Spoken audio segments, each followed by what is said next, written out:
కొన్ని ప్రేమ కథలు ఒక చూపుతో మొదలవుతాయి. కొన్ని ఒక మాటతో మొదలవుతాయి. కానీ మా కథ మాత్రం ఒక అనుకోని ఫోన్ కాల్‌తో మొదలైంది. మేమిద్దరం ఒకే అపార్ట్మెంట్‌లో ఉండేవాళ్ళం. ఒకే ఫ్లోర్, ఒకే లిఫ్ట్, ఒకే కారిడార్. కానీ ఎప్పుడూ ఎదురుపడలేదు. ఎందుకంటే నా జీవితం నైట్ షిఫ్ట్‌లో సాగేది. అతని జీవితం జనరల్ షిఫ్ట్‌లో సాగేది. నేను ఇంటికి వచ్చేసరికి అతను నిద్రలో ఉండేవాడు. అతను లెగిసేసరికి నేను నిద్రలో ఉండేదాన్ని. ఒకే చోట ఉంటూ కూడా రెండు వేర్వేరు టైంలలో బ్రతికిన వాళ్ళం మేము. జీవితంలో మనకి ముఖ్యమైన వ్యక్తులు మనకి దగ్గరగానే ఉంటారు. కానీ సరైన సమయం వచ్చే వరకు మనకి పరిచయం అవ్వరు. ఒకరోజు వాళ్ళ అమ్మగారు మాతో కలిసి ఒక గుడికొచ్చారు. అది చాలా సాధారణమైన రోజు. కానీ నా జీవితంలో మాత్రం అది ఒక టర్నింగ్ పాయింట్‌లా అవుతుందని అప్పుడు నాకు తెలియదు.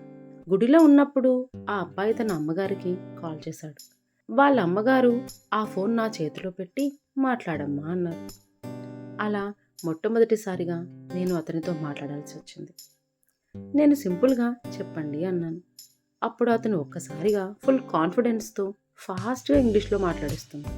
నేను మాత్రం తెలుగులో సింపుల్‌గా ఆన్సర్ చెప్తున్నాను. కానీ నా మైండ్‌లో మాత్రం ఇంత ఇంగ్లీష్ ఎందుకు, తెలుగులో మాట్లాడొచ్చు కదా, ఏంటో ఈ బిల్డప్ అని అనుకున్నాను. నిజం చెప్పాలంటే ఆ మూమెంట్లో నేను అస్సలు ఇంప్రెస్ అవ్వలేదు. ఇంత యాటిట్యూడ్ అవసరమా ఈ అబ్బాయికి అని అనిపించింది. కొన్నిసార్లు మన లైఫ్లో చాలా ఇంపార్టెంట్ అవ్వబోయే వ్యక్తులు మొదటిసారి మనకి అంత స్పెషల్గా అనిపించరు.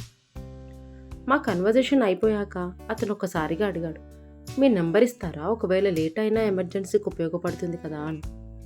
ఆ మాట నాకు చాలా సాధారణంగా అనిపించింది. నేను కూడా పెద్దగా ఆలోచించకుండా సరే అని నంబర్ చెప్పాను.